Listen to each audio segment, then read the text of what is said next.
সম্মানিত হাজিরিন, পবিত্র মাহে রমাদানের পর শাওয়াল মাসের দ্বিতীয় জুমা,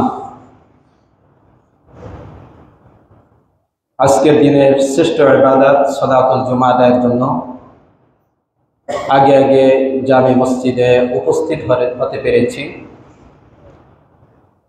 মহান রব আমাদেরকে তৌফিক দিয়েছেন, যে মহান রব আমাদেরকে সুযোগটুকু করে দিয়েছেন, সেই মহান রবের দরবারে কালিমাতুশ শুকর আদায় করি আলহামদুলিল্লাহ।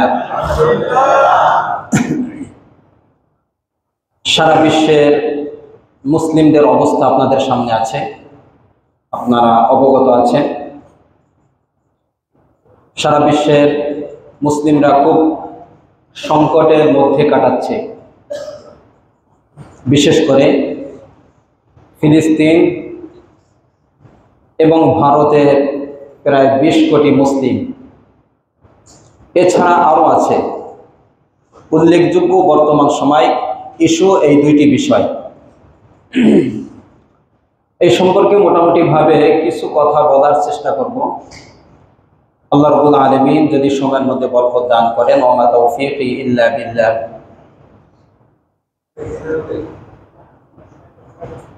দুটি সম্প্রদায়ের নাম, গোষ্ঠীর নাম আমি আপনাদের সামনে উল্লেখ করব, এটা মনে রাখবেন। প্রথম দলের নাম হলো বনি ইসরাইল। নাম কি? বনি ইসরাইল। আরেকটি সম্প্রদায়ের নাম হলো বনি ইসমাঈল। কি নাম? আল্লাহ রাব্বুল আলামিন যুগে যুগে অনেক নবী পাঠিয়েছেন। এর মধ্যে ইব্রাহিম আলাইহিস সালাতু ওয়াস সালাম আমাদের জাতির পিতা, ঠিক না বেঠিক? ওনার দুই সন্তান, একজনের নাম ইসমাঈল, আরেকজনের নাম ইসহাক। নাম কি? ইসহাক। ইসহাক আলাইহিস সালামের সন্তানের নাম হলো ইয়াকুব। নাম কি? ইয়াকুব আলাইহিস সালামের 12 জন সন্তান ছিল। কয়জন? 12 জন সন্তান ছিল। এর মধ্যে একজনের নাম ছিল ইউসুফ আলাইহিস সালাতু ওয়াস সালাম। এই ইয়াকুব আলাইহিস সালামের যে 12 সন্তান, এই 12 সন্তান থেকে পরবর্তীতে যারা দুনিয়ায় এসেছে এদের কি বলা হয়? বনি ইসরাঈল। নাম কি বলেন? মনে থাকবে? ইয়াকুব আলাইহিস সালামের 12 সন্তান থেকে দুনিয়ায় যারা এসেছিল এদের নাম কি? এক কথায় ইহুদি। এক কথায় কি? ইহুদি। আর ইব্রাহিম আলাইহিস সালামের আরেকজন সন্তান নাম হলো ইসমাঈল। নাম কি? ইসমাঈল। তার থেকে যে সমস্ত লোক দুনিয়ায় এসেছে তাদের নাম হলো বনি ইসমাঈল। নাম কি? বনি ইসমাঈল। আর একটু ভেঙে বলি, আল্লাহ রাব্বুল আলামিন অধিকাংশ নবী রাসূল পাঠিয়েছেন বনি ইসরাঈল থেকে। কাদের থেকে? ইসরাঈল থেকে। অর্থাৎ ইয়াকুব আলাইহিস সালামের যে সন্তানাদি ছিল তাদের মধ্যে থেকে অধিকাংশ নবী রাসূল দুনিয়ায় এসেছে। আর বনি ইসমাঈল আলাইহিস সালাম, ইসমাঈল আলাইহিস সালামের থেকে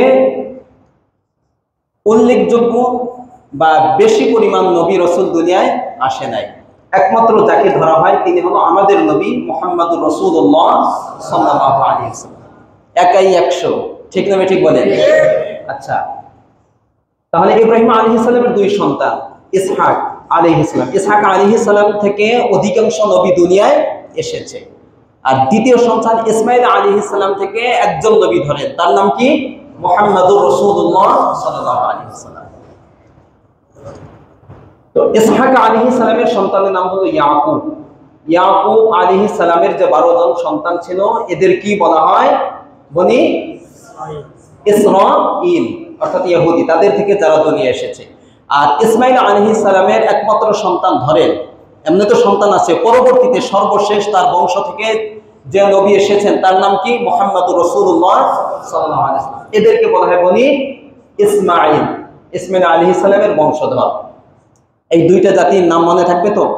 বুঝে আসছে? আচ্ছা, কোরআন যদি আপনি খোলেন সূরা বাকারা থেকে নিয়ে শুরু করে দেখবেন বনি ইসরাঈলের কথা, ইহুদিদের কথা। কাদের কথা?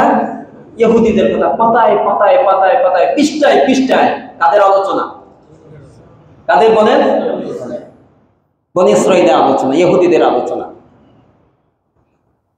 কিন্তু বনি ইসমাঈলকে নিয়ে, অর্থাৎ আমাদের নবীর বা বনি ইসমাঈল আলাইহিস সালামের বংশধর যারা ছিল তাদেরকে নিয়ে তেমন কোনো আলোচনা কোরআনে নেই। একটু খটকা লেগে যায়, কেন এত আলোচনা, কেন ইহুদিদের নিয়ে, বনি ইসরাঈল নিয়ে কেন এত আলোচনা? এর কারণ আছে, যদি গবেষণা করেন তাফসীরের কিতাবে খোঁজেন তাহলে আপনাদের সামনে স্পষ্ট হয়ে যাবে কেন। অনেক নিয়ামত আল্লাহ রাব্বুল আলামিন ইহুদিদেরকে দিয়েছেন, বনি ইসরাঈলকে দিয়েছেন অনেক নিয়ামত।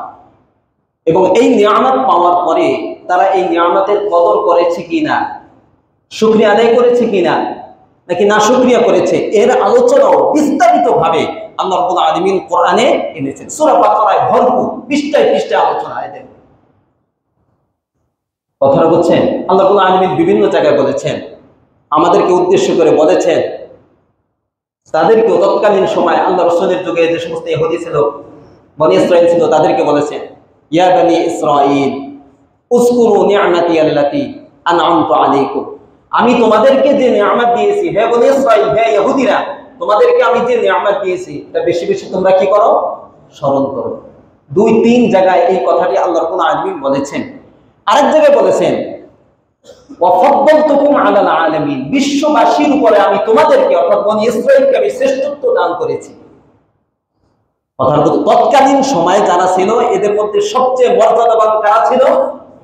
বনি ইসরাঈল, ইহুদিরা। এই কথাটা কোন আলিম পৃষ্ঠায় পৃষ্ঠায় এগুলো বলেছেন, অনেক জায়গায় এগুলো আলোচনা করেছেন। আচ্ছা, এত ব্যাপকভাবে তাদের নিয়ামতের কথা, তাদের শ্রেষ্ঠত্বের কথা আল্লাহ রাব্বুল আলামিন কোরআনে উল্লেখ করেছেন। আবার তারা যে বেয়াদবিমূলক আচরণ করেছেন সেটাও আল্লাহ রাব্বুল আলামিন কোরআনে কি করেছেন? ব্যাপকভাবে তুলে ধরেছেন। এর কারণটা কি? এর কারণ বুঝতে হলে আগে একটু বুঝতে হবে। সেটা হলো, এই বনি ইসরাঈল বলেন অথবা ইহুদি বলেন, এদেরকে আল্লাহ রাব্বুল আলামিন অনেক নিয়ামত দিয়েছিল, কিন্তু তারা নবী রাসূলদের সাথে, বিশেষ করে মুসা আলাইহিস সালামের কথা ধরেন, মুসা আলাইহিস সালামের সাথে তারা অনেক ধরনের দুশমনি করেছে এবং নবীদের সাথে বেয়াদবিমূলক আচরণ তারা করেছে। এই ইহুদিরা, বনি ইসরাঈলরা, এই বনি ইসরাঈল এরা মূলত ছিল শামে, ফিলিস্তিন। ফিলিস্তিন শুধু শাম, শুধু ফিলিস্তিন নয়, কয়েকটা দেশ মিলে শাম। এরা প্রথমে ছিল কোথায়?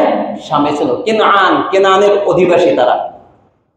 সেখান থেকে ইউসুফ আলাইহিস সালামের সাথে ষড়যন্ত্র করে ইউসুফ আলাইহিস সালামকে কূপের মধ্যে ফেলছে, সেখান থেকে বণিক দল উঠিয়ে নিয়ে তারা বাজারে বিক্রি করেছে। এইভাবে তিনি মিশরে গিয়েছেন। কোথায়? মিশরে। মিশরে যাওয়ার পরে সেখানে তার কর্তৃত্ব অর্জন হয়েছে, শাসন ক্ষমতা আল্লাহ রাব্বুল আলামিন বনি ইসরাঈলকে দিয়েছেন। এরপর এক পর্যায়ে তার আরো 11 ভাই মিশরে এসেছে। এই 11 ভাই থেকে যত সন্তান ছিল তারা সকলে মিলে পুরা মিশরের রাজত্ব তারা চালিয়েছে। কথাটা ভালো করে বুঝবেন এখান থেকে। তাহলে তারা ছিল বাদশাহ। কি ছিল? বাদশাহ, রাজা ছিল তারা, বনি ইসরাঈল, ইউসুফ আলাইহিস সালাম। তারা বছর, শত শত বছর ধরে তারা মিশরের রাজত্ব ক্ষমতা তারা পরিচালনা করেছে। আল্লাহ রাব্বুল আলামিন তাদেরকে দিয়েছেন। তারা একসময় বাদশাহ ছিল। নেতৃত্বের গুণ তাদের ভিতরে ছিল, সত্যবাদিতা তাদের ভিতরে ছিল, ন্যায়পরায়ণতা তাদের ভিতরে ছিল। মিথ্যা, প্রতারণা, ধোঁকাবাজি এগুলো কিছু তখন তাদের ভিতরে ছিল না, যার কারণে আল্লাহ রাব্বুল আলামিন তাদেরকে মিশরের রাজত্ব ক্ষমতা তাদের হাতে তুলে দিয়েছিলেন। কিন্তু এক পর্যায়ে যখন তারা জুলুম শুরু করলো, মিশরে তো তারা শাম থেকে এসে মিশরে বসবাস করেছে, কিন্তু মিশরের যারা স্থানীয় তাদের নাম হলো কিপ্তি। তাদের নাম কি? কিপ্তি। তারা ছিল না। এক পর্যায়ে যখন তাদের উপরে তারা দীর্ঘ সময় পরে নির্যাতন শুরু করেছে, তখন আল্লাহ রাব্বুল আলামিন বনি ইসরাঈল থেকে রাজত্ব ক্ষমতা তুলে নিয়েছেন। কাদেরকে দিয়েছেন? স্থানীয় যারা ছিল কিপ্তি, তাদের হাতে মিশরের রাজত্ব ক্ষমতা দিয়ে দিয়েছেন। কারণটা কি? কথা বলেন না। কারণ কি? জুলুম নির্যাতন করা কারণে, আল্লাহর অবাধ্য হওয়ার কারণে তাদের থেকে ক্ষমতা ছিনিয়ে নিয়েছেন। ইউসুফ আলাইহিস সালাম তো মারা গিয়েছেন। এক পর্যায়ে যখন ফেরাউন আসলো, ফেরাউন নাম জানেন তো, ফেরাউন মূলত ওনার নাম ফেরাউন না, একটা মিশরের যিনি বাদশাহ হবেন তার উপাধি হলো ফেরাউন। যাই হোক, মুসা আলাইহিস সালামের যুগের ফেরাউন। ফেরাউন আসার পরে এই বনি ইসরাইল যারা আগে রাজত্ব ক্ষমতা পরিচালনা করত, তারা এখন হয়ে গেল গোলাম। কি হয়ে গেছে? গোলাম। এই বনি ইসরাইলের পুরুষদেরকে তারা গোলাম বানিয়ে রেখেছিল, নিজেদের ক্ষেত খামারের কাজ এদের দ্বারা করাইতো, সবকিছু এদের দ্বারা করাইতো। আর নারীদের দ্বারা ঘরের ভিতরের কাজগুলো কাদের দ্বারা করাইতো? নারীদের দ্বারা করাইতো। এখন তারা গোলাম। আগে ছিল বাদশাহ, তারা পরিচালনা করতো, এখন তারা হয়ে গেছে কি? গোলাম। এই 300 বছর প্রায় গোলামি করতে করতে করতে করতে ওই যে নেতৃত্বের গুণ ছিল, সত্যবাদিতার গুণ ছিল, ন্যায় পরায়ণতার গুণ ছিল, এইগুলা সব ভুলে গেছে। এখন তাদের মন হয়ে গেছে ছোট। গোলাম হইলে গোলামের মন কি বড় থাকে না ছোট থাকে? মন হয়ে গেছে ছোট। এখন চুরি, ডাকাতি, মিথ্যাবাদী, প্রতারণা, মিথ্যা কথা বলে মানুষের সম্পদ লুট, এই সব খারাপ গুণগুলো এখন ইহুদিদের ভিতরে চলে আসছে। এর কারণ কি বলেন? গোলামি করা। কথা বলেন না, কি করা? এই গোলামি করার কারণে। একটা উদাহরণ দিয়ে আমি বুঝাই। যেমন ধরে দুইজন গোলাম বা চাকর বা ছোট গরিব লোক, এদের সামনে যদি আপনার এক প্লেট ভাত দেন, তাহলে দেখবেন যে তোমাদের দুইজনকে দিলাম, এরা দুইজন একজন আরেকজনকে থেকে নেওয়ার জন্য তারা কাড়াকাড়ি করবে, এবং যেভাবে ধোঁকা দিয়ে একজন আরেকজন থেকে নেওয়ার চেষ্টা করবে না, করবে না। কিন্তু সম্ভ্রান্ত পরিবারে দুইজন বাচ্চার কাছে যদি আপনি একটা প্লেট বা দুইটা রুটি তাদের সামনে পেশ করেন, তাহলে তারা এই কাজটা আপনার সামনে কখনো করবে না। তাদের মধ্যে আত্মমর্যাদা বোধ আছে, আত্মসম্মান তাদের ভিতরে আছে, ঠিক না ঠিক? এটা গোলামির ভিতরে নাই। মানুষ যখন গোলামি করে তখন তাদের নেতৃত্বের গুণ, ন্যায়পরায়ণতার গুণ, সত্যবাদিতার গুণ, এটা তাদের ভিতরে আর থাকে না, আল্লাহ উঠিয়ে দিয়ে যান। এটার কারণ কি বলেন? জোরে বলতে হবে। মূল পয়েন্ট এটা, তাদের এটার কারণ কি? গোলামি করা, দাসত্ব করা। কি করা? গোলামি করা, দাসত্ব করা। এরপরে আল্লাহ রাব্বুল আলামিন বিশেষ অনুগ্রহে ওই মিশরে আল্লাহ রাব্বুল আলামিন মুসা আলাইহিস সালামকে পাঠালেন।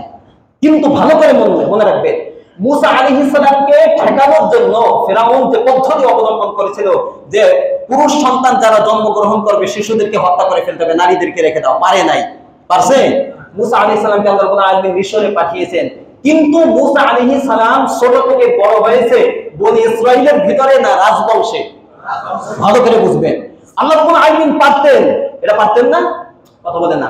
মুসা আলাইহিস সালামকে ওই সময় এত কঠিন আইন হওয়ার পরেও আল্লাহ রাব্বুল আলামিন মুসা আলাইহিস সালামকে মিশরে পাঠিয়েছেন। পারেন না এটা?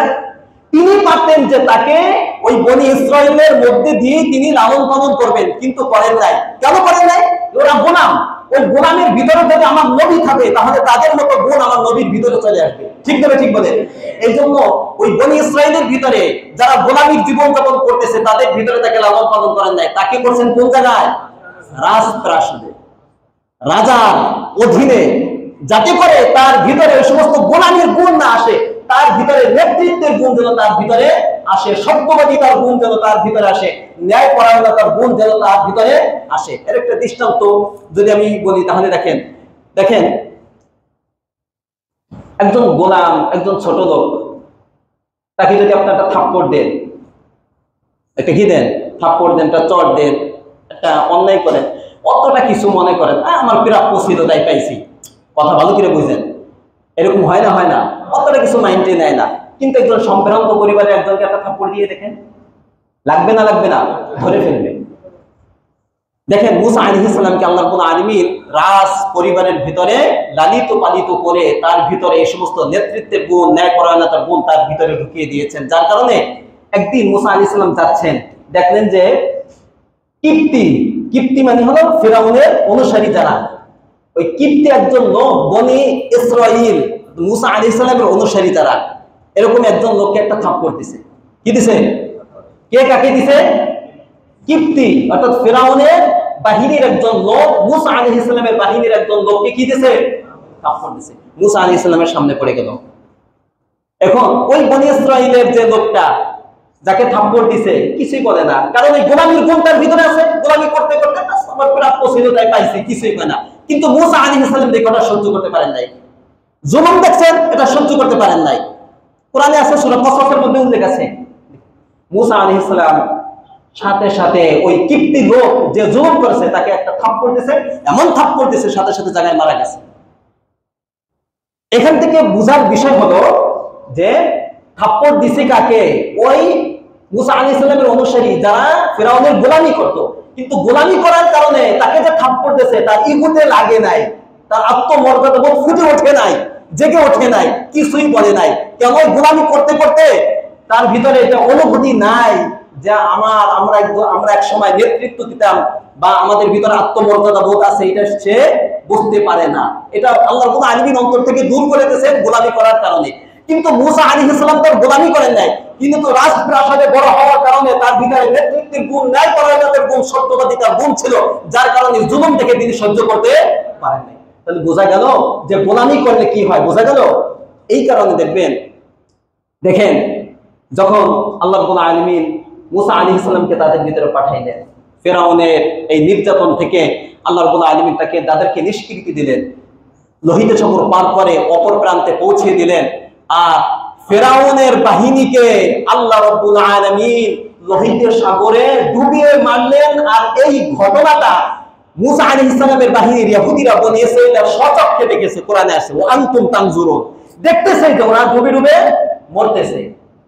অপর প্রান্তে যখন গেলেন, সবাই চলে গেল, তখন এই বনী ইসরাঈলরা মুসা আলাইহিস সালামকে কি বললো? দেখেন কত বড় নাফরমানেরা। ওই কেন? গোলামির গুণ থাকার কারণে। কি বললো? ওই যে বলতো, ইয়া মুসা লান নুমিনা লাকা হাত্তা নারাল্লাহ। মুসা আলাইহিস ওর অনেক ঘটনা বলা যাবে না।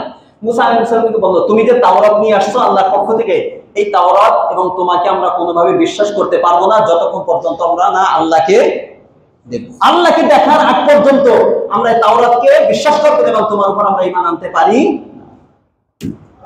অথচ এই দেখলো মাত্র যে ফিরআউনের বাহিনীকে ডুবিয়ে মেরেছে এবং তাদেরকে মুক্তি দিয়েছে কে? দেখছে গেলাম। দেখার পরেও তাদের ভিতরে ওই যে গোলামি করার কারণে তাদের মন হয়ে গেছে সংকীর্ণ, ছোট হয়ে গেছে। কথাটা বুঝাচ্ছে? এই একটা ঘটনা ভালো করে বোঝেন। তিহ ময়দানে, সিনা উপত্যকা যেটা এখনো আছে, এখনো ওইভাবে মরুভূমিতে পড়ে আছে, সেখানে তারা কি খাবে? মুসা আলাইহিস সালামের আবেদনের কারণে আল্লাহ রাব্বুল আলামিন তাদেরকে এখানে জান্নাতি খাবার মান্না সালওয়ার ব্যবস্থা করে দিলেন। কিন্তু কিছুদিন পরে তারা কি বলল? ওই যে কুনতুম ইয়া মুসা লান নাসবিরা লাকা হাত্তা লান নাসবিরা আলা তুআমি ওয়াহিদ, আমরা এই মান্না সালে এক ধরনের খাবার খেতে আমাদের আর ভালো লাগে না, আমাদেরকে জমিন থেকে উৎপাদিত ফসলের ব্যবস্থা যেন আল্লাহ রাব্বুল আলামিন করে দেন। দেখেন কত বড় ছোট মন হইলে জান্নাতি খাবার তাদের কাছে ভালো লাগে না। কি ভালো লাগে? জমিনের খাবার তাদের কাছে ভালো লাগে। পানির ব্যবস্থা নাই। আল্লাহ রাব্বুল আলামিনের নির্দেশে একটা পাথর থেকে 12টা ঝর্ণা প্রবাহিত হলো, কারণ তাদের ভিতরে 12টা গোত্র ছিল। রোদ, খালি ময়দান, রোদে কষ্ট হলে উপরে মেঘের দ্বারা তাদেরকে ছায়া দেওয়া হলো। তারা সেখানে 40 বছর থাকবে। পোশাক, এত পোশাক পাবে কই? পোশাক ময়লা হবে, পরিবর্তন করবে কি? কুদরতি ভাবে আল্লাহ রাব্বুল আলামিন তাদেরকে পোশাকের ব্যবস্থা করে দিলেন, যে পোশাক তাদের ময়লা হইতো না, ছিঁড়তো না। কিন্তু কিছুদিন পরেই যখন বলা হইল যে তোমাদের যে আদি বাসস্থান শাম, এখন তারা কোথায়? মিশরে। মিশর থেকে পার হয়ে মাত্র গেছে। তোমাদের যে আদি বাসস্থান শাম, সেখানে তোমরা যাও, ওইখানে যারা আছে তাদের সাথে যুদ্ধ করো, আমি আল্লাহ রাব্বুল আলামিন তোমাদেরকে ওয়াদা দিলাম তোমাদেরকে বিজয় দান করব। কিন্তু তারা কি বললো? মুসা আলাইহিস সালামের সাথে কত বড় ধরনের বেয়াদবি করলো। বললো ইযহাব আনতা ওয়া রাব্বুকা ফাকাতিলা। কি বললো? আমরা পারতাম না, তুমি আর তুমি। মুসা আলাইহিস সালামকে বলতেছে, কারণ কেউ যে গোলামির গুণ থাকার কারণে তাদের মন ছোট সংকীর্ণ হয়ে গেছে। মুসা আলাইহিস সালামের সাথে বেয়াদবি যে আমরা যেতে পারবো না, তুমি আর তোমার রব গিয়ে আগে এটা জয় করে প্রস্তুত করে রাখো, এরপরে আমরা আস্তে আস্তে করে যেয়ে ঢুকবো। কথাটা বুঝছেন আপনি? এই যে ছোট মনের অধিকারী আল্লাহ রাব্বুল আলামিন তাদেরকে যে নিয়ামত দিয়েছে, আজকে ভাবছিলাম যে এগুলো নিয়ে আলোচনা করবো, কিন্তু এগুলো নিয়ে আলোচনা করতে গেলে মূল আলোচনা করা যাবে না। এই যে তাদের মন যে ছোট সংকীর্ণ হয়ে গেল, এটার কারণ কি বলেন?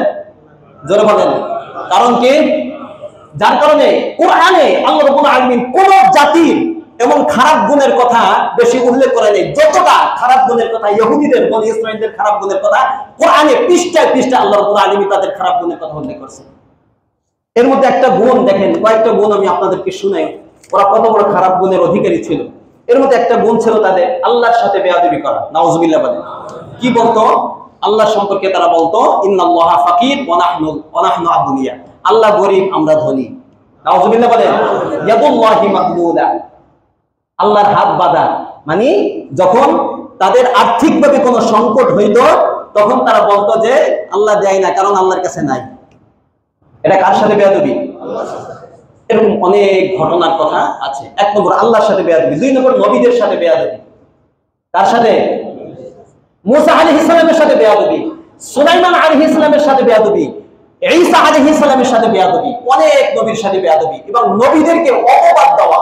যেমন সুলাইমান, তারা দাবি করে, এগুলো বলতে গেলে বহুত সময় লাগে, তারা এখন দাবি করে যে ফিলিস্তিন এটা আমাদের, কারণ আমাদের নবী দাউদ আলাইহিস সালাম, সুলাইমান আলাইহিস সালাম এখানে এসে রাজত্ব করেছেন, তারা বাইতুল মুকাদ্দাস মসজিদ আকসা তারা নির্মাণ করেছে, কাজেই ওটার অধিকার আমাদের।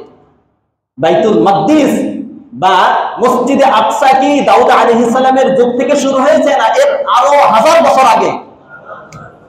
মিথ্যাবাদী একটা দল। যাই হোক, তারা দাবি করে যে এটা দাউদ আলাইহিস সালাম এবং সুলাইমান আলাইহিস সালাম, কাজেই ওই হিসাবে এটা প্রাপ্য আমাদের। কিন্তু তারা যে নবীর অনুসরণের দাবি করে এই নবীকেই তারা কাফের বলছে। কথা বলে না। সুলাইমান আলাইহিস সালামকে জাদুকর বলছে, ওয়াত্তাবাউ মা তাতলু শায়াতিন আলা মুলকি সুলাইমান ওয়া মা কাফারা, কাফের বলছে, জাদুকর বলছে, নবীদের সাথে বেয়াদবি করছে। এবং নবীদেরকে হত্যা, 300 নবী, বনী ইসরাইলের 300 নবীকে ইহুদিরা কি করেছে? হত্যা করেছে। এদের কোরআনে আল্লাহ রাব্বুল আলামিন বারবার এদের গুণের কথা বলেছেন। নবীদেরকে অপবাদ দেওয়া, যেমন ঈসা আলাইহিস সালামকে অপবাদ দিয়েছে, যার সন্তান বলছে। নাউজুবিল্লাহ বলেন। তার মা মারইয়াম আলাইহিস সালামকে কি বলছেন? যে জিনা করেছে, জিনার অপবাদ দিয়েছে। এটা বনী ইসরাইল ইহুদিদের কিছু বৈশিষ্ট্যের কথা উল্লেখ করতেছি। তারপর তাদের আরেকটা খারাপ বৈশিষ্ট্য ছিল, তারা যুদ্ধ করা এবং ফিতনা ফাসাদ সৃষ্টি করার মধ্যে তারা ছিল কয় নম্বর? 1 নম্বর ছিল তারা। আয়াত বলে শোনানোর মতো সময় নেই। ওয়াদা ভঙ্গ করা, সবচেয়ে তাদের সত্তার সাথে যেটা মিশে আছে ওয়াদা ভঙ্গ করা। যেমন প্রায় 12 থেকে 15 মাস যুদ্ধ করার পরে এরপরে যুদ্ধ বিরতি যে চুক্তি হয়েছিল, এটা কে ভঙ্গ করছে? হামাস না বনী ইসরাইল ইহুদিরা? আল্লাহ রাব্বুল আলামিন বলেন, আওয়া কুল্লামা আহাদু আহদান নাবাদাহু ফারিকুম মিনহুম ওয়া মান আসদাকু মিনাল্লাহি হাদিস। আল্লাহর চেয়ে কে বেশি সত্য কথা বলে? বলেন।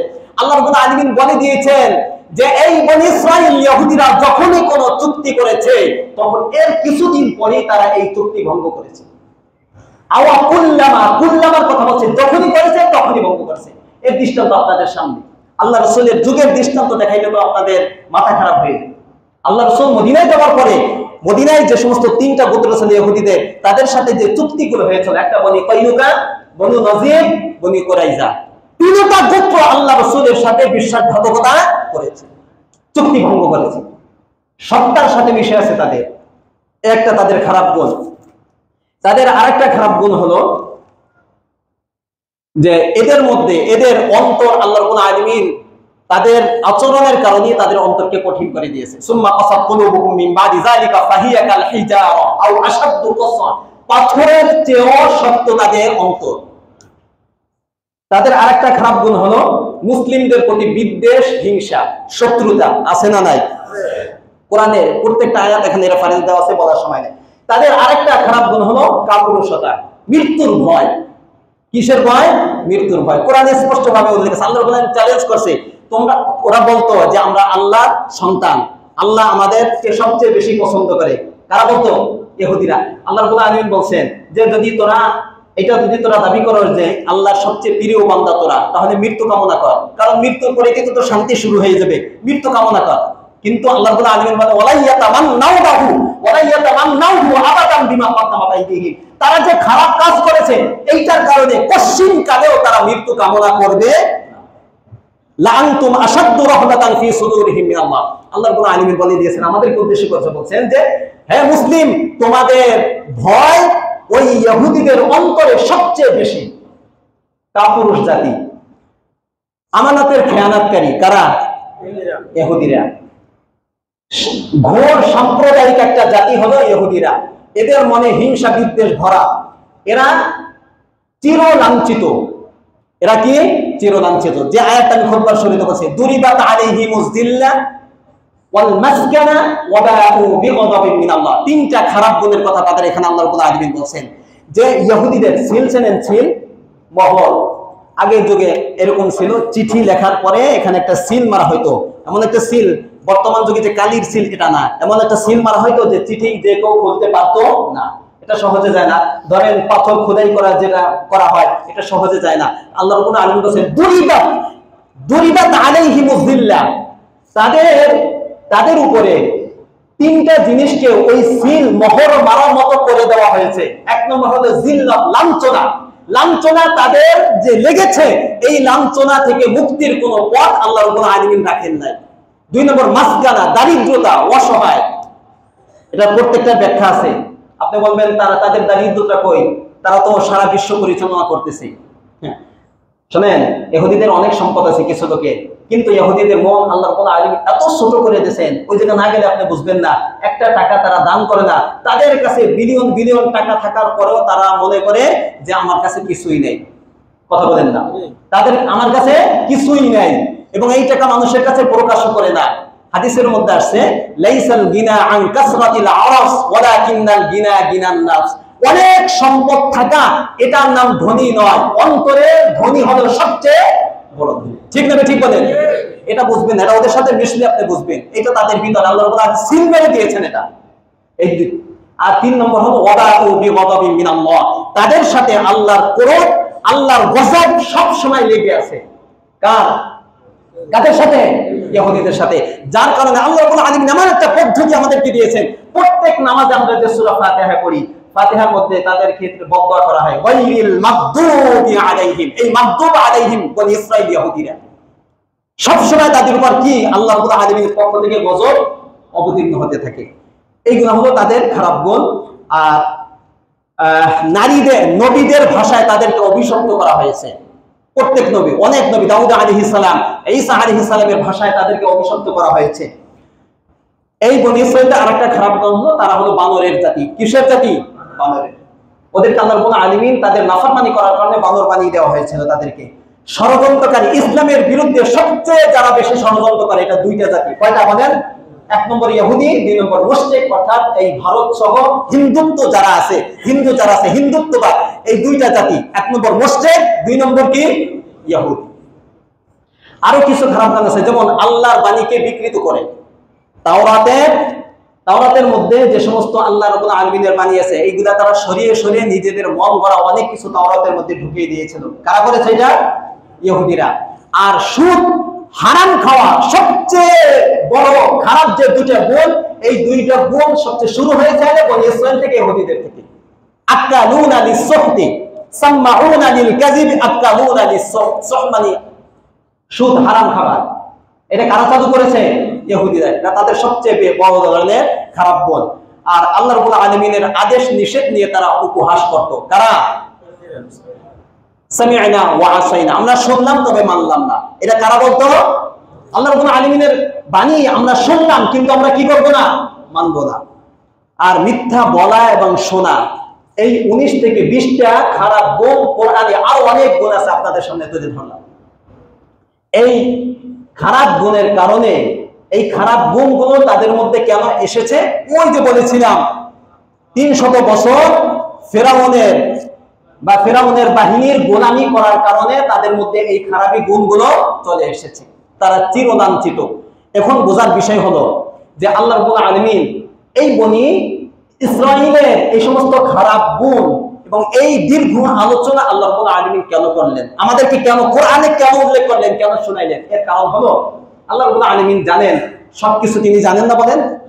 আল্লাহ রাব্বুল আলামিন জানেন এটা, যে এইগুলা বলার এক নম্বর কারণ হলো আমাদেরকে শিক্ষা দেওয়ার জন্য, যে তাদেরকে অনেক নিয়ামত দেওয়ার পরেও তারা নাফরমানি করেছে, বেয়াদবি করেছে এবং তারা গোলামীর জীবন যাপন করেছে। আমাদেরকে শিক্ষা দেওয়ার জন্য যে তোমরা কখনো আল্লাহর বিধানের সাথে নাফরমানি করবে না, নবীদের সাথে বেয়াদবির মতো কোনো আচরণ করবে না।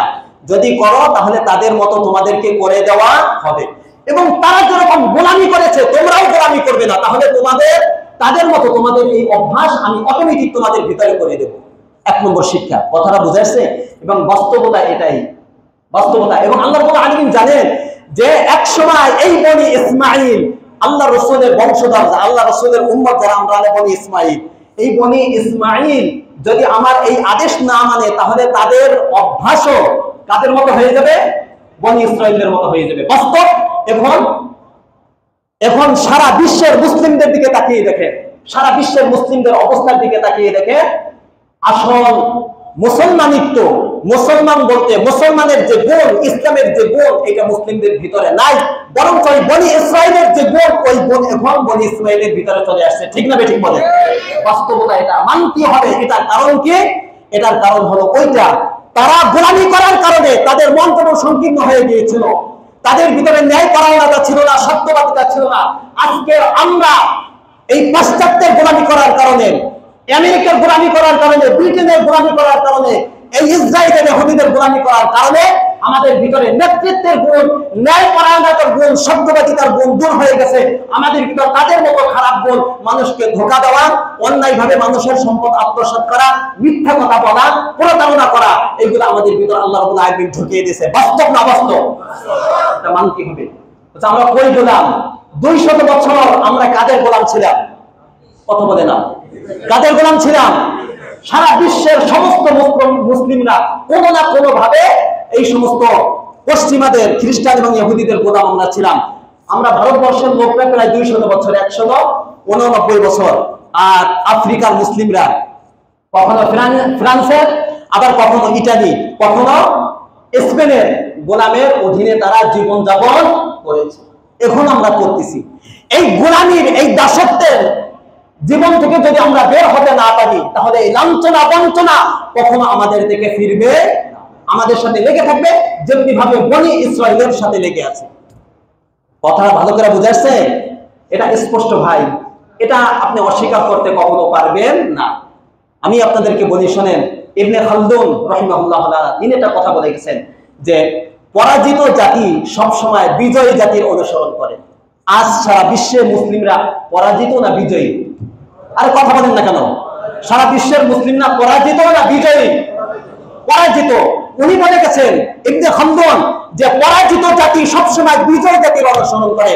তো সারা বিশ্বের মুসলিম আজ পরাজিত, তারা কাদের অনুসরণ করে? বিজয় যারা আজকে অমুসলিম, ইহুদি, নাসারা, তারা বিজয়, তাদেরকে আমরা অনুসরণ করতেছি। ঠিক না ঠিক বলেন? শোনেন, আমরাও মুসলিম। আর আগে উসমানীয় খেলাফতের সময়, আব্বাসীয় খেলাফতের সময়, উমাইয়া খেলাফতের সময় মুসলিম ছিল না? ছিল না? তাদের অধঃপতন হয়েছে। ওই খ্রিস্টানদের হাতে, ইহুদিদের হাতে তারাও মার খেয়েছে, কিন্তু তাদের ভিতরে অনুশোচনা ছিল। কিন্তু আমাদের ভিতরে সেই অনুশোচনা নেই। তারা যে দিন থেকে সরে গেছে এটা তারা বুঝতো, আমরা দিন থেকে সরে গেছি আমরা বুঝি না। যার কারণে যখন মঙ্গোলীয়দের হাতে আব্বাসীয় খেলাফত ধ্বংস হয়, চেঙ্গিস খান, হালাকু খান যখন বাগদাদে আক্রমণ করে প্রায় 20 লক্ষ মুসলিমকে মেরে ফেলছে, এর বেশি। এর ঘটনা আমি অনেকবার আপনাদেরকে শুনিয়েছি। তো মুসলিমদের পরাজয়, হালাকু খান তখন পুরা বাগদাদ পরিচালনা করতেছে। তো হালাকু খানের একটা মেয়ে একদিন বাজারে গেছে। বাজারে যাওয়ার পরে 2 মুসলিমের সাথে দেখা হয়েছে। দেখা হওয়ার পরে সে ঠাট্টা করে বলতেছে, কি মুসলিমরা, তোমাদের না কোরআনে আছে যে তোমরা বিজয়ী জাতি? তোমরা না বিজয়, তোমরা আমাদেরকে নেতৃত্ব দেবে, তোমাদের কোরআনে না আছে? তাহলে তোমাদের কোরআন তো ভুল, আজকে তো আমরা তোমাদেরকে নেতৃত্ব দিচ্ছি। তখন ওই মুসলিম, ভালো করে শিক্ষার বিষয় এখানে আছে, ওই মুসলিম কি বলেছিল? ওই মুসলিম বলেছিল, শোনো, একটা রাখাল যখন ভেড়া নিয়ে যায় তখন তার সাথে একটা কুকুর নিয়ে যায়। আপনারা এই ঘটনা শুনছেন। কি নিয়ে যায়? কেন কুকুর নিয়ে যায়? কারণ পাল থেকে যখন এই ভেড়াগুলো বিক্ষিপ্ত হয়ে যায়, ওই কুকুর তাকে ধাওয়ে, এরপরে আবার কি করে? জমা করে। ঠিক না ঠিক বলেন? তখন এই মুসলিম বললো, তোমরা তাতারিরা হলো ওই কুকুর, আজ আমরা দিন থেকে সরে যাওয়ার কারণে কুকুর হিসাবে আল্লাহ তোমাদেরকে পাঠিয়েছে। তোমাদের ধাওয়া খেয়ে যখন আমরা আবার দিনের দিকে ফিরে আসবো, যে রব্বুল আলামিন তোমাদেরকে কুকুর হিসাবে পাঠিয়েছে, ওই রব্বুল আলামিন তোমাদেরকে আবার পাকড়াও করে ফেলবে। ঠিক না ঠিক বলে? তো এখান থেকে কি বোঝা গেল? তারা যে দিন থেকে সরছে, এই অনুভূতি তাদের ভিতর ছিল না? ছিল না? ওই তাদের ধর্ম, অমুসলিম তাতারিদের ধর্ম নিয়ে তাদের ভিতরে মুগ্ধতা ছিল না। তাদের ধর্ম তাদের কাছে ভালো লাগতো না, এই বুঝ তাদের ভিতর ছিল। কিন্তু আমাদের অবস্থা দেখেন, আমরা যে দিন থেকে সরে আসছি এটা আমাদের বুঝে আসে না এখন, যে আমরা দিনের উপর আসি না দিন থেকে সরে আসছি, এই অনুভূতি আমাদের ভিতরে নাই। বরঞ্চ দেখবেন ওই ইহুদি খ্রিস্টান অমুসলিমদের যে ধর্ম, তাদের যে মাযহাব, তাদের যে কালচার গুলো আমাদের কাছে সবচেয়ে বেশি ভালো লাগে। ঠিক না ঠিক বলেন? তাদেরটাই সবচেয়ে বেশি। এই যে সামনে বৈশাখ আসতেছে, মঙ্গলবার পহেলা বৈশাখ, এটা কি মুসলিমদের সংস্কৃতি না অমুসলিমদের? জোরে বলতে হবে। আজ কারা পালন করে বাংলাদেশে এটা? কথা বলেন। মুসলিমদের আনন্দের দিন কয়টা? জোরে বলেন কয়টা? উৎসবের দিন। যে কোনো উৎসব পালন করার ইসলামী রীতিনীতি আছে না নাই? এই পহেলা বৈশাখে যে রীতিনীতি অনুযায়ী পহেলা বৈশাখ পালন করা হয়, এটা কি আল্লাহ রাসূল সাহাবাদের তিন যুগে এটা ছিল? তাহলে এটা ইসলামী সংস্কৃতি না হিন্দুত্ববাদের সংস্কৃতি? এটা হিন্দুদের সংস্কৃতি। কি বলেন জোরে বলেন? তাহলে এটা কারা বেশি পালন করে? আমরাই সবচেয়ে বেশি পালন করি। কথা বলে না, ঠিক না ঠিক? কারণ তাদেরটা আমাদের কাছে বেশি ভালো লাগে, আমাদেরটা আমাদের কাছে ভালো লাগে না। আজকে এখান থেকে ওয়াদা করতে পারবেন যে অমুসলিমদের গোলামি কোনোদিন করব না? জোরে বলেন করব না ইনশাআল্লাহ। এই পহেলা বৈশাখের অনুষ্ঠানে কি অংশগ্রহণ করবেন? ঘর থেকে বের হবেন 9 দিন। আমার কোন পরিবারের কেউ সেখানে যেতে পারবে না ইনশাআল্লাহ। বলেন আমরা এগুলো মানি না, ঠিক তো ইনশাআল্লাহ? বলেন। যাক, এটা নিয়ে আলোচনা করলে অনেক সময় লাগবে। তো এই যে আমরা গোলামীর জীবনযাপন করতেছি, এই গোলামীর জীবনযাপন থেকে আমরা ফিরে আসতে পারি? কথা বলেন পারি? যদি আমরা মাথা উঁচু করে দাঁড়াতে পারি তাহলে এটা থেকে ফিরে আসতে হবে। শোনেন, আজকে যে গাজায় ফিলিস্তিনে মা বোনরা নির্যাতিত, গণহত্যা চালাচ্ছে আজ তাকিয়ে দেখলে, তাকিয়ে যদি আপনি দেখেন, শুধু ধুধু মরুভূমি, মরুভূমি আর মরুভূমি, সব শেষ, বিল্ডিং টিল্ডিং সব শেষ। আজ এরকম একটা যুদ্ধের ময়দানে যুদ্ধের কিছু নীতি আছে না নাই? জনগণ আছে না নাই? শিশুদেরকে হত্যা করা যাবে না, মা বোনদেরকে হত্যা করা যাবে না, হসপিটালে আক্রমণ করা যাবে না, তারপরে যে সমস্ত আশ্রয় শিবির আছে সেখানে কি করা যাবে না? আক্রমণ করা যাবে না। ক্যাম্পাসে সেখানে আক্রমণ করা যাবে না, এরকম অনেক হসপিটাল সহ রোগীরা যেখানে থাকবে সেখানে আক্রমণ করা যাবে না, এরকম কিছু নীতি আছে না নাই? এই সমস্ত নরপিচাস ইহুদি, অভিশপ্ত ইহুদিরা যুদ্ধের এই সমস্ত কোন নীতি মানতেছে? জনগণের মানে জাতিসংঘকে তারা বিরুদ্ধাঙ্গুলি দেখায়, তারা সবসময় একটা আইনও তারা মানে না। আজ আপনি গাজার অবস্থা দেখেন, রাফার অবস্থাটা দেখেন, এখানে কয়েকটা প্রদেশ আছে, একটা পশ্চিম তীর ওই তাদের মতো, পশ্চিম তীরের মুসলিমরা কাদের মতো? ইহুদিদের মতোই চলাফেরা করে, যার কারণে তাদের কোনো আক্রমণ আসে না, আসে রাফার উপরে, গাজার উপরে।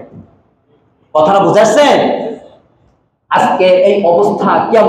গণহত্যা কেন? এই গণহত্যা কেন বন্ধ হচ্ছে না? বলেন কেন এই গণহত্যা বন্ধ হচ্ছে না?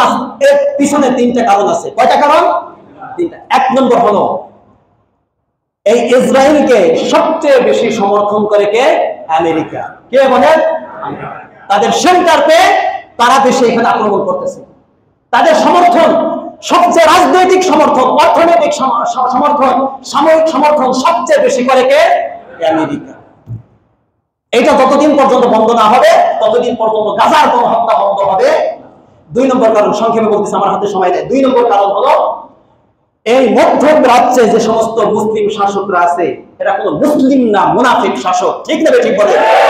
এই মুনাফিক শাসকদের গোলামি, আমেরিকা গোলামি করার কারণে আজকে গাজার গণহত্যা বন্ধ হচ্ছে না। ঠিক না ঠিক বলে? এটা বাস্তব, আপনাকে মানতে হবে। তারা মনে করে কি জানেন? আমাদের চাকরি, আমাদের রুজি রোজগার সব এই আমেরিকা করে দেয়, সব যুক্তরাষ্ট্র বিলিং করে, তাদের এইটা হলো মনের সমস্যা, যার কারণে তারা গোলামীর জীবনযাপন করতেছে আমেরিকার সামনে। আজ আশপাশে যে সমস্ত মুসলিম রাষ্ট্র আছে এরা যদি একটু হুঙ্কার ছাড়ে, শুধু যদি বলে তেল বন্ধ করে দিলাম, কি বন্ধ করে দিলাম? তেল। এই গাজার গণহত্যা একদিন, মাত্র 1 ঘন্টার মধ্যে বন্ধ হয়ে যাবে। ঠিক না ঠিক বলে? বাদশাহ ফয়সালের মতো দরকার। বাদশাহ ফয়সালের সময় এরকম ইহুদিরা, খ্রিস্টানরা গাজার উপরে, ফিলিস্তিনের উপর আক্রমণ করছে, তখন বাদশাহ ফয়সাল তিনি বলেছিল আমি তোমাদের তেল বন্ধ করে দেব। তখন আমেরিকা হুমকি দিয়ে বলছিল তুমি তেল বন্ধ করে দিলে আমি খাবার বন্ধ করে দেব। তখন বাদশাহ ফয়সাল হুঙ্কার দিয়ে বলেছিল শোনো, আমরা কোন জাতি চেনো না, আমরা এমন জাতি যে জাতি 1 মাস না খেয়ে জীবন যাপন করে। কথা বলে না? ঠিক না ঠিক? তোমার খাদ্যের আমার দরকার নেই, তুমি যদি খাদ্য বন্ধ করে দাও সেটা দরকার নাই, তুমি যদি ফিলিস্তিনে কোনো হত্যা বন্ধ না করো তাহলে আমি তেল বন্ধ করে দেবো। এইরকম একটা হুঙ্কার যদি মধ্যপ্রাচ্যের কোন একটা মুসলিম রাষ্ট্র থেকে আসতো, তাহলে গণহত্যা একদিন না, মাত্র আধা ঘন্টার মধ্যে গণহত্যা সব বন্ধ পারবে না। ওই যে গোলামি, তাদের হাতে বন্দী তারা। কথাটা বুঝে আসছে? 2 নম্বর। 3 নম্বর কারণ হলো পুরা বিশ্বের মুসলিম শাসক, মুসলিম, এমনকি আলেম ওলামা দিনদার সকলের ভিতরে আল্লাহ রাব্বুল আলামিন ওহান ঢুকিয়ে দিয়েছেন। সকলের ভিতর ওহান হলো কি? 1 নম্বর ওহানের 2টা ব্যাখ্যা। ওহান কি? ওহান হলো হুব্বুদ দুনিয়া ওয়া কারাহিয়াতুল মাউত। কয়টা? সবার ভিতরে, আলেম ওলামাকে আমি বাদ দেইনি, আলেম ওলামা সকলের ভিতরে, মুসলিম শাসক সহ সকলের ভিতরে দুনিয়ার ভালোবাসা, 2 নম্বর হলো মৃত্যুর ভয়। এই 2টা থাকার কারণে আজ আমাদের ইমানের অবস্থাটা দেখেন। আজ যদি আমাদের ভিতরে দুনিয়ার মহব্বত না থাকতো, আজকে কয়জন আছে গাজার পাশে গিয়ে দাঁড়িয়েছে অর্থনৈতিক ভাবে? বলেন, সম্পদের এত দুনিয়ার ভালোবাসার কারণে আজকে আমরা জিহাদের ময়দান তো দূরের কথা, আজকে মুসলিম শাসকরা জিহাদ ফরজে আইন, যদি ইসলামী স্কলার যারা আছে তারা জিহাদ, যেমন আল্লাহ তাআলা কিসমে কালকে প্রকাশ্যে ভাবে বলেছে সারা বিশ্বের সমস্ত মুসলিমদের উপরে জিহাদ ফরজে আইন হয়ে গেছে। কে বলছে? আবার আরেকটা কথা আগে আসছে, এইটা রদ করেছে মিশরের এক মুনাফিক আলেম ওলামায়ে ইসলাম। সে বলেছে না, গাজার বিরুদ্ধে মানে ইসরায়েলের বিরুদ্ধে সারা বিশ্বের মুসলিমদের উপরে জিহাদ ফরজ হয় নাই। প্রত্যেক যুগে যুগে এরকম কিছু খারাপ আলেম থাকবে না বলে। কথাটা বুঝছেন? এই মুসলিম শাসক কি বলতেছিলাম?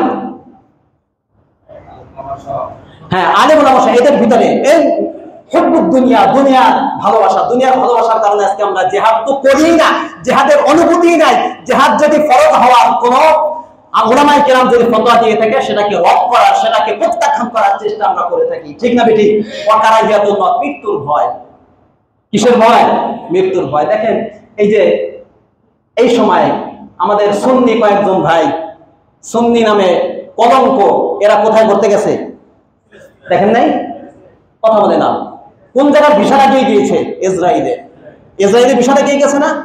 ইসরায়েলে এই সময়, এই সংকটের সময় কিভাবে তারা ওইখানে গিয়ে ঘুরে ঘুরে যাইয়া লাইভে ফিলিস্তিনের মসজিদে আকসার ছবিগুলো দিচ্ছে। তারা ইসরায়েলে, কেন আমাকে ইসরায়েলের ভিসা লাগিয়ে সেখানে যেতে হবে? কথা বুঝাচ্ছে? তাহলে বোঝা গেল ইহুদিদের সাথে ইসরায়েলের সাথে তাদের কোনো গোপন সম্পর্ক আছে। আসার পরে ইনসাফের সাথে তাদেরকে জিজ্ঞাসাবাদ করে গ্রেফতার করা উচিত, ঠিক না?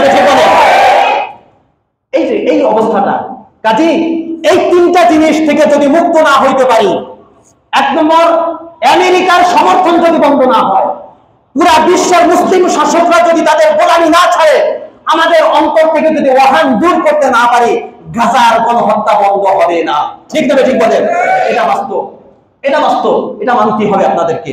শোনেন, ইহুদিদের পরিকল্পনা, আজকে যারা ওই মুনাফিক শাসকগুলো মুসলিম কান্ট্রি আশেপাশে যারা আছে, তারা মনে করতেছে আমাদের কি হবে। আজ যারা নীরব বিশ্ববাসী, মানবতা যারা আজকে নীরব ভূমিকা পালন করতেছে, তারা মনে করতেছে আমরা সুখী শান্তিতে থাকবো, কিন্তু না। এই ইহুদিদের মধ্যে একটা দল আছে, জায়নবাদী, নাম শুনছেন? এরা ভিন্ন, এটা নিয়ে আলোচনা করা যাবে না। এদের 5টা টার্গেট আছে, এরা জানে না এগুলো। কয়টা? 5টা টার্গেট। এরা 5টা টার্গেট মধ্যপ্রাচ্যে তারা এটা বাস্তবায়ন করবে। এর নমুনা তাদের যে পতাকা আছে, ইসরায়েলের পতাকার ভিতরে 2টা রেখা আছে, একটা উপরে আর একটা নিচে, মাঝখানে তারার মতো, দেখছেন আপনারা? এটা এই 2টা তারা বুঝেছে, তারা গ্রেট ইসরায়েল তারা কায়েম করবে। এটার সীমানা এই 2টা পতাকার 2 মাথায় তারা এঁকে দিয়েছে। সীমানা নীল নদ থেকে নিয়ে দাজলা পর্যন্ত পুরা মধ্যপ্রাচ্যে, এর মধ্যে ফিলিস্তিন, তারপর ইসরায়েল তো আছে, সিরিয়া, লেবানন, জর্ডান, মিশর, কুয়েত, সৌদি আরব আর তুর্কিস্তানের কিছু অংশ, তুরস্কের কিছু অংশ, পুরাটা মিলে তারা গ্রেট ইসরায়েল তারা এখানে কায়েম করবে। তাহলে এরা বাঁচতে পারবে? আজ এরা গোলামি করতেছে, জানে না, কিন্তু কয়েকদিন পর এদেরকে ওরাই ধরবে। এটা আল্লাহর শিক্ষা। এটা আর যদি আমরাও নীরব থাকি, আমাদের উপরে এরকম আক্রমণ আসবে, ঠিক না? ঠিক বলেন? তাদের 5টা, ওই জায়নবাদীদের 5টা টার্গেট। 1 নম্বর হলো ইহুদিদের জন্য পুরা ফিলিস্তিনের ভূমিতে একটা রাষ্ট্র কায়েম করা, এটা হয়ে গেছে 1 নম্বর। ইসরায়েল হয়ে গেছে একটা। 2 নম্বর হলো জেরুজালেমকে ইসরায়েলের রাজধানী ঘোষণা দেওয়া, এটা ট্রাম্প আগে ঘোষণা দিয়ে দিয়েছে। কয়টা? দুইটা। 3 নম্বর হলো মধ্যপ্রাচ্যে যে সমস্ত মুসলিম দেশগুলো আছে এই দেশগুলোকে খণ্ড খণ্ড করে কয়েক ভাগে ভাগ করে ফেলবে, 12টা ভাগে ভাগ হয়ে গেছে। এবং আমেরিকা এবং জাতিসংঘের তত্ত্বাবধানে ওই ইহুদিরা এবং আমেরিকা তাদেরকে পরিচালনা করতেছে। তেল, খনিজ পদার্থ সবকিছু কাদের কথায় চলে? আমেরিকা। এগুলো হয়ে গেছে, 3টা হয়ে গেছে। 4 নম্বর যে ভয়াবহ সেটা হলো মসজিদে আকসা দখল করে, মসজিদে আকসা ভেঙে সেখানে সুলাইমানি কাঠামো অর্থাৎ থার্ড টেম্পল অর্থাৎ সুলাইমান আলাইহিস সালামের নামে তারা, এটার ব্যাখ্যা আছে, সেখানে একটা মন্দির তারা স্থাপন করবে। নাউজুবিল্লাহ বলেন। এটার অপেক্ষায় তারা আছে। এটা 4। 5 নম্বর হলো এই যে কয়েকটা দেশ বললাম ওই পতাকার যে সীমানা, এই সীমানা পর্যন্ত পুরা তারা গ্রেট ইসরায়েল কায়েম করবে। তারা কয়টা টার্গেট? 5টা টার্গেট। আপনি দেখেন এই ইসরায়েল বলেন, ইহুদি বলেন আর ভারত বলেন, এদেরকে আপনি দুই ভাবার কোনো অবকাশই নাই। এরা কয় কথা বলেন, কয়? এরা অনেক দিক থেকে ইসরায়েলের সাথে ভারতের সাথে মিল আছে। 1 নম্বর, কোরআনের মধ্যে আল্লাহ রাব্বুল আলামিন ইহুদিদের কথাও বলেছে, আবার ভারত মুশরিকদের কথাও বলেছে যে এই দুইটা হলো সবচেয়ে মুসলিমদের বড় শত্রু। হাদিসের মধ্যে এই দুই দলের কথা আসছে। কিসের মধ্যে? এই দুই দেশের কথা হাদিসের মধ্যে আসছে। 3 নম্বর হলো দেখেন ভারত পাকিস্তান, একটা অমুসলিম আর একটা মুসলিম, ঠিক না ঠিক? এই দুই দলের মধ্যে সংঘাত আছে না নাই? আছে। একটা ছোট্ট একটা অঞ্চল নিয়ে, সেটা হলো কাশ্মীর। কথা বলেন, কি সেটা? কাশ্মীর। এবং এইটার জেদ ধরে তারা কি করেছে, 1000 বছরের বাবরি মসজিদ, এখানে মন্দির ছিল এই নামে তারা সেখানে মন্দির করে ফেলেছে। এই জিনিসটা বুঝছেন? এর বিপরীত যান ইসরায়েল ফিলিস্তিন, একটা মুসলিম আর একটা অমুসলিম, সংঘাত আছে না নাই? যারা বলেন একটা মসজিদ নিয়ে, একটা ভূখণ্ড নিয়ে, সেটার নাম হলো মসজিদে আকসা জেরুজালেম। তাহলে এই দুই দলের সাথে মিল আছে না নাই? পুরা সবগুলো মিলে এক। তারা চাচ্ছে পুরা সবগুলোকে, ভারতের টার্গেট ইসরায়েলের টার্গেট যেমন গ্রেট ইসরায়েল কায়েম করা, ভারতের টার্গেট অখণ্ড ভারত কায়েম করা, ঠিক না ঠিক বলেন? কিন্তু মনে রাখবেন এখানে আশার বাণী আপনাদেরকে শোনাই, আশার বাণী তাড়াতাড়ি টার্গেট করে। যার কারণ দেখেন ভারতে মুসলিমদের উপর একের পর এক অন্যায় আইন পাস করে তাদের উপরে কি নির্যাতন চালাচ্ছে। ইদানিং যে আইন পাস হয়েছে, কি আইন? এটা ওয়াকফ সংশোধনী বিল, ঠিক না ঠিক? লোকসভায় পাস হয়ে গেছে, রাজ্যসভায় যদি পাস হয়ে যায় তাহলে এটা ল হয়ে যাবে। এরপর থেকে মুসলিমদের যে ওয়াকফ, এটা মুসলিম, এটা ইসলামের একটা সৌন্দর্য। ওয়াকফ পুরা ভারতের মধ্যে যাদের জমি সবচেয়ে বেশি, এরপরে দ্বিতীয় পর্যায়ে হলো মুসলিমদের জমি, এই ওয়াকফকৃত জমি। এটা পরিমাণ হলো 39 লক্ষ একর জমি, ওয়াকফকৃত জমি। এগুলো তারা দখল করার পায় তারা, এই জন্য এই পাশগুলো করেছে। আস্তে আস্তে তারা এখন এই মুসলিমদের যারা ওয়াকফকৃত জমি, যেখানে মাদ্রাসা আছে, মসজিদ আছে, খানকা আছে, দরগা আছে, সরাইখানা আছে, ঈদগাহ আছে, এইগুলো সব তারা এই আইনের মাধ্যমে পাস হয়ে গেলে তারা দখল করে ফেলবে। এবং দখল ইদানিং শুরু হয়ে গেছে কিছু জায়গায়, দেখছেন না আপনারা? এইটা যদি শুরু হয়ে যায় এবং দখল শুরু হয়ে যায়, তাহলে মুসলিমদের উপরে দারিদ্রতা বিশাল এক পাহাড় তাদের মাথার উপরে চেপে আসবে, ঠিক না ঠিক বলেন? তারা তো বিভিন্ন ভাবে মুসলিমদের উপর নির্যাতন চালাচ্ছে, হালকা সুদায়। তারা মুসলিমরা ওখানে সংখ্যালঘু, ঠিক না ঠিক বলেন? ওখানে সংখ্যালঘু না মুসলিম, আর বাংলাদেশের সংখ্যালঘু কারা? হিন্দু। এখানে যদি হিন্দুদের উপরে হালকা একটু সমস্যা হয় তারা সেখান থেকে গরম হয়ে যায়, ঠিক না ঠিক বলে? আজ সেখানের সংখ্যালঘু যারা, তাদের উপরে মুসলিমদের উপরে যে এই ধরনের কালো আইনগুলো তারা পাশ করতেছে, কেউ কথা বলে না, মুসলিমরাও কথা বলে না, কেউ কথা বলে না। আমাদের অন্তরগুলো যে কেমন হয়ে গেছে আমি আজ বুঝি না। আজ এই ফিলিস্তিনের জন্য, গাজার জন্য কাদের মন কাঁপতেছে দেখেন। আপনারা তো বিভিন্ন ভিডিওতে দেখেছেন, এটা পৃথিবীর ইতিহাসে আর তৈরি হয় নাই, পৃথিবীর ইতিহাসে এরকম আর তৈরি হয় নাই। যেমন এরকম ঘটনার মানুষ দেখে নাই। বোমার আঘাতে আগে দেখছেন ধুলাবালি উড়ে যেত, বিল্ডিং উড়ে যেত, এখন বোমার আঘাতে বিল্ডিং আর ধুলাবালি দেখা যায় না। মানুষ ওই বোমার আঘাতে, তার বোমার যে ধোঁয়া, তার আগে মানুষ উপরে উঠে যাচ্ছে। এই ঘটনা আপনারা দেখেছেন? অনেক ঘটনা। মসজিদে আজান দিচ্ছে, হঠাৎ করে বোম্বিং হয়েছে, মসজিদের আজান বন্ধ হয়ে গেছে। আরেক জায়গায় আজান দিচ্ছে, সেখানে গিয়ে এক ইসরায়েলি সৈন্য তাকে গুলি করে হত্যা করে ফেলেছে। আরেকটা ঘটনা দেখলাম, সেটা হলো গর্ত ঘুরে ঘুরে মানুষ পাশে দাঁড় করিয়ে গুলি মেরে মেরে তার ভিতরে ফেলতেছে। এরকম অসংখ্য ঘটনা একজন শিশু বের হলে সেখান থেকে তাকে ধরে নিয়ে তাকে মেরে ফেলতেছে। আজ মুসলিমদের অন্তরে ব্যথা কোথায় বলেন? কেন ব্যথা নাই? তাহলে তারা মুসলিম, আমরা মুসলিম, ইসলামের ক্ষেত্রে কোনো ভাগ আছে? ধরে বলেন, ইসলামের ক্ষেত্রে কোনো ভাগ আছে? নাই। তাহলে আমাদের অন্তরে তো কোনো ধরনের ব্যথা নাই। আমরা কি করতে পেরেছি তাদের জন্য? বলেন, কি করতে পেরেছি আমরা তাদের জন্য? এই জন্য মেহেরবানি করে আপনাদেরকে একটু জাগ্রত করার জন্য বললাম, একটু ভালো করে বোঝেন। যদি আমরাও তাদের মতো এইরকম অসুবিধা না পড়তে চাই, তাহলে এখনো আমাদের জেগে ওঠার সময় আছে না নাই? বলেন। আমাদের কিছু করণীয় আছে তাদের জন্য।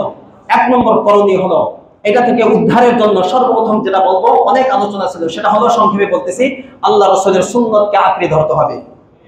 কথা বলেন, কোরআন ও হাদিসকে আঁকড়ে ধরতে পারবেন তো ইনশাআল্লাহ? যদি ধরতে পারেন, লান তাদিল্লু মা তামাসসাকতুম বিহিমা কিতাবুল্লাহি ওয়া সুন্নাত রাসূলি। কোন সম্প্রদায়ের, কোন দলের ক্ষমতা নেই যে মুসলিমদের উপরে বিজয় হবে। পারবেন ইনশাআল্লাহ? এটা অনেক উদাহরণ দিয়ে আমি বুঝাইতাম, এর সময় নাই। দুই নম্বর যেটা, সেটা হলো জিহাদের যে বিধান, এই বিধানকে আমরা আজকে ভুলে গেছি। জিহাদের যদি অনুমতি আসে, যাওয়ার যদি কোনো সুযোগ হয়, প্রস্তুত আছেন তো ইনশাআল্লাহ? এই অন্তরে এটা লালন করতে হবে, এটার জন্য ট্রেনিং এর ব্যবস্থা করতে হবে, অস্ত্র চালানো সহ সবকিছু এর সুযোগ এখন আছে। ঠিক না? ঠিক বলেন। জিহাদ ছাড়া মুক্তির কোনো ব্যবস্থা নাই। আমরা জিহাদকে ভুলে গেছি, অথচ হাদিসের মধ্যে আসছে আল জিহাদু যিরওয়াতু সানামিল ইসলাম। ইসলামের সর্বোচ্চ চূড়ার নাম হলো জিহাদ। কি নাম বলেন? ইসলামের সর্বোচ্চ চূড়ার নাম হলো জিহাদ। মুসলিম জাতি যদি আবার মাথা উঁচু করে দাঁড়াতে চায়, জিহাদকে আঁকড়ে ধরতে হবে, এছাড়া মুসলিম জাতি মাথা উঁচু করে দাঁড়াতে পারবে না। ঠিক না? এটা বাস্তব, এটা মানতে হবে। এই জিহাদকে আমরা আজ ভুলে গেছি। এই একটা করণীয় আমাদের। আরো কিছু করণীয় আছে, সেটা হলো পণ্য বয়কট করা। একটা জাতিকে অর্থনৈতিকভাবে ধসিয়ে দেওয়ার জন্য সবচেয়ে বেশি যেটা প্রভাব পড়বে, সেটা হলো তাদের পণ্যগুলো আমাদের মুসলিম হিসাবে আমরা কিনবো না। এই ওয়াদা আমরা করতে পারি? এটা কোনো হালকা ভাবে বলতেছি না।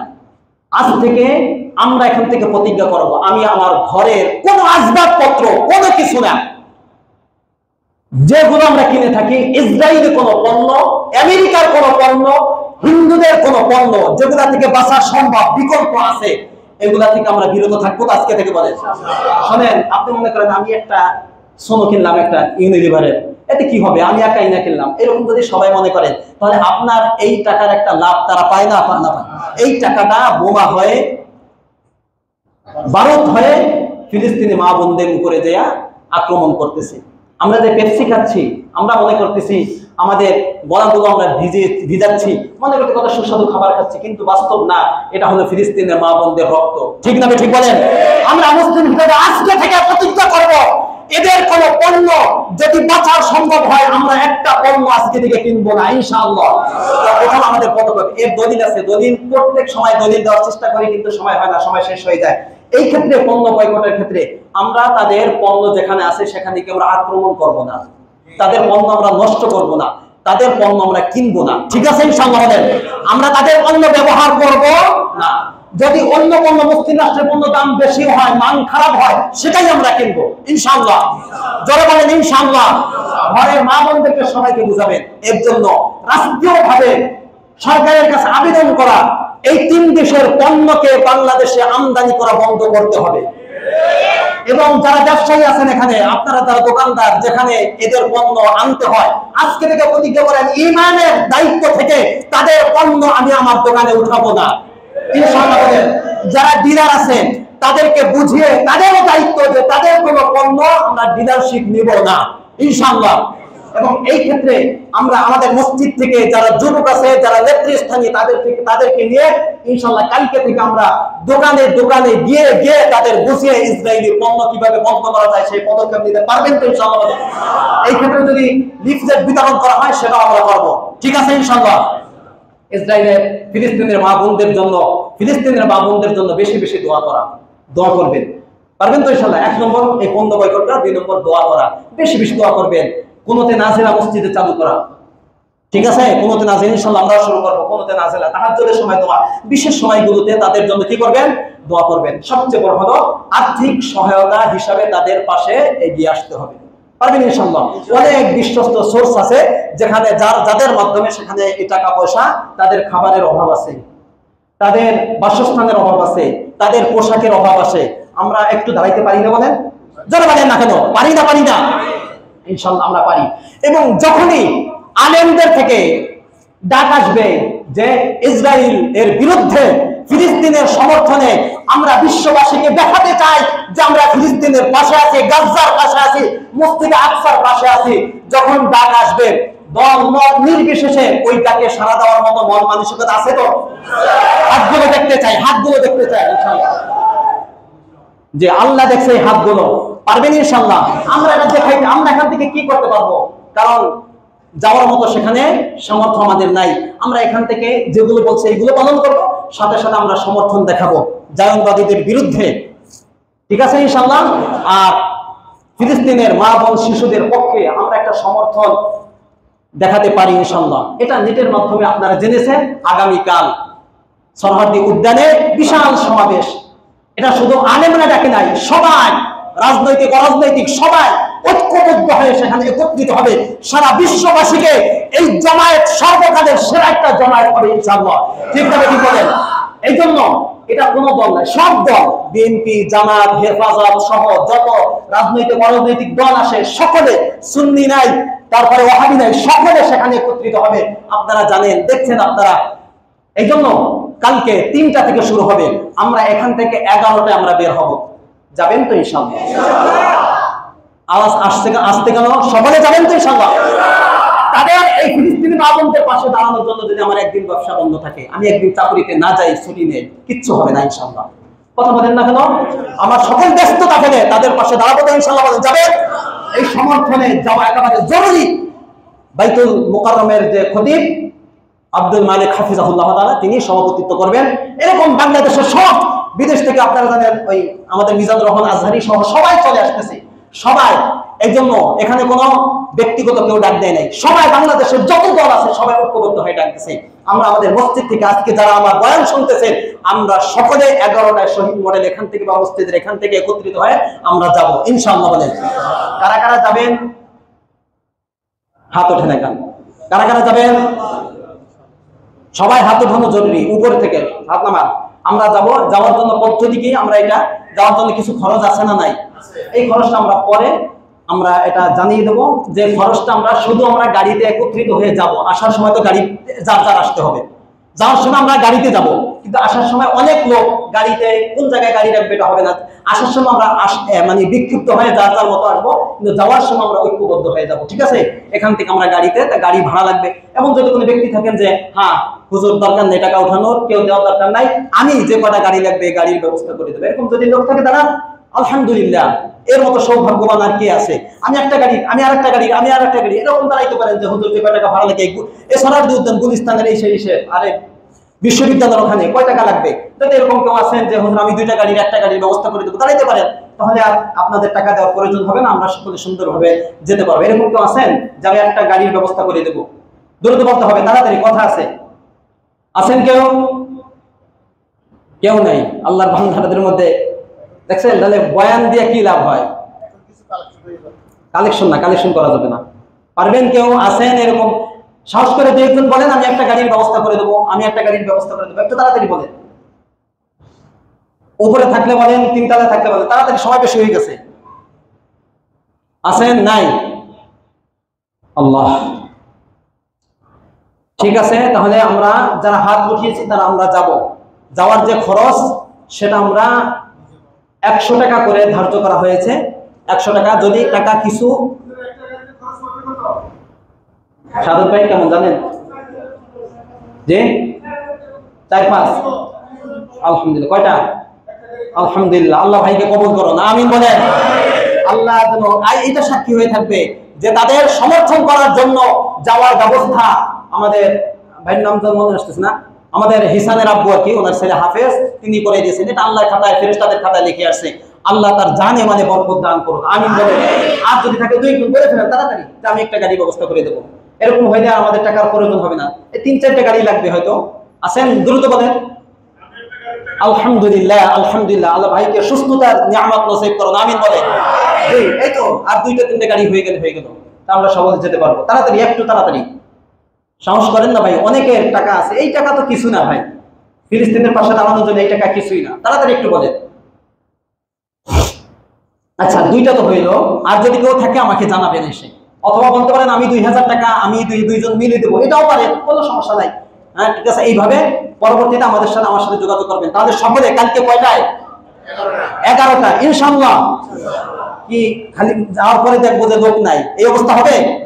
11টা মনে রাখবেন। একটু আগে আগে আমরা বুঝবো 3টা, এরপর আমরা যার যার করে আসবো, এখান থেকে আমরা একসাথে যাবো। এটা একটা। কিন্তু সেখানে যাওয়ার পরে কোন ইসরায়েলের যে সমস্ত প্রতিষ্ঠান আছে কোনটার উপরে আমরা আক্রমণ করব না, ঠিক আছে তো ইনশাআল্লাহ? সোচ্চার থাকতে হবে। যারা করবে চিনে রাখবেন, এবং সুন্নতি পোশাক পরিধান করে যাবেন সবাই। টুপি পাঞ্জাবি এগুলো পারলে এগুলো পরিধান করে যাবেন। কোনো মাল আমরা নষ্ট করব না, বিশৃঙ্খলা আমরা সৃষ্টি করব না, যানবাহনের কোনো ক্ষতি করব না, ঠিক আছে ইনশাআল্লাহ? এই ধরনের কোনো ক্ষতি যেন আমাদের দ্বারা না হয়, আমরা ঐক্যবদ্ধ হয়ে যাবো, এরপর আমরা আসবো। সর্বশেষ এটা তো আলোচনা হইল। আর গাজার পাশে অর্থনৈতিকভাবে দাঁড়ানো আমাদের দরকার আছে না নাই? যারা বলেন একটু আছে না নাই? এটা আমরা আজকে কালেকশন করলাম না, যেহেতু সময় বেশি হয়ে গেছে। আপনারা প্রস্তুতি নেন। আমরা আমাদের মসজিদ থেকে বড় একটা অ্যামাউন্ট বিশ্বস্ত সূত্রে আমরা গাজায় পৌঁছাবো ইনশাআল্লাহ, ঠিক আছে? সবাই এটা প্রস্তুত নেন। আমরা আগামী জমা অথবা আমরা পরামর্শ করে কমিটির সাথে যে কোনো ভাবে আমরা বড় একটা অ্যামাউন্ট আপনারা দিবেন তো ইনশাআল্লাহ? বলেন ইনশাআল্লাহ। আমরা একটা অনুদান সেখানে আমরা পৌঁছাবো বিশ্বস্ত সূত্রে, এবং যাচ্ছে সেখানে তাদের পাশে আমাদের এইভাবে দাঁড়াতে হবে। আল্লাহ রাব্বুল আলামিন আজকের আলোচ্য বিষয় উপরে আমাদের আমল করা এবং সবসময় দোয়া করবেন গাজাবাসীকে যেন আল্লাহ হেফাজত করেন। তবে একটা সুসংবাদ আপনাদেরকে শুনিয়ে রাখি, শুনেন। সেটা হলো, আপনারা যতই মনে করতেছেন গাজা শেষ না, গাজা কিনা শেষ নয়।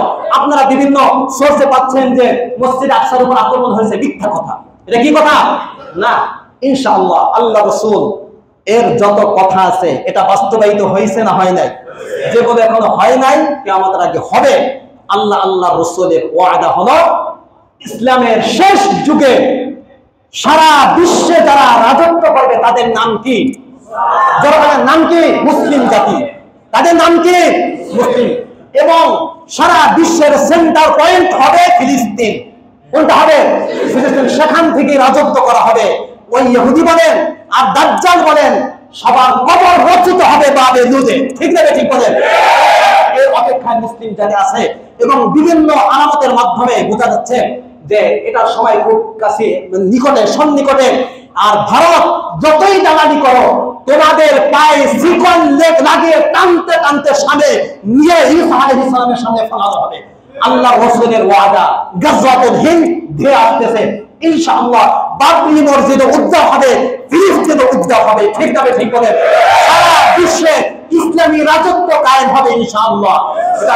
এটা কোনো জোর গলার কথা না, আর আপনাদেরকে চাপিয়ে দিলাম এটা না, কোরআন ও হাদিসের ভবিষ্যৎবাণী বাস্তবায়িত হবে। ইহুদিরা পালাবে, গাছের পিছনে পালাবে, পাথরের পিছনে পালাবে, পাথরের জবান খুলে যাবে, গাছের জবান খুলে যাবে। আমার পিছনে ইহুদি মুসলিমদেরকে ধরো, ঠিক না? ঠিক। হয়তো আমরা দেখবো না, নেক্সট প্রজন্ম যারা আসবে আমাদের পরে তারা ইনশাআল্লাহ এটা দেখবে, অচিরেই দেখবে ইনশাআল্লাহ। কাজে নিরাশ হওয়ার কিছু নাই। কিন্তু যতদিন একটু আসবে মুসলিমদের উপর ধাক্কা, আমরা যে সংশোধনী যে সমস্ত আলোচনা করলাম এইটার উপর আমরা আমল করতে পারবো ইনশাআল্লাহ। সাথে সাথে তাদের পাশে আছি, এবং ইনশাআল্লাহ আমরা বিজয় দেখতে চাই। এই জন্য দোয়া করা বেশি বেশি, ঠিক আছে ইনশাআল্লাহ। ওয়া আখিরু দাওয়ানা আনিল হামদুলিল্লাহি রাব্বিল আলামিন।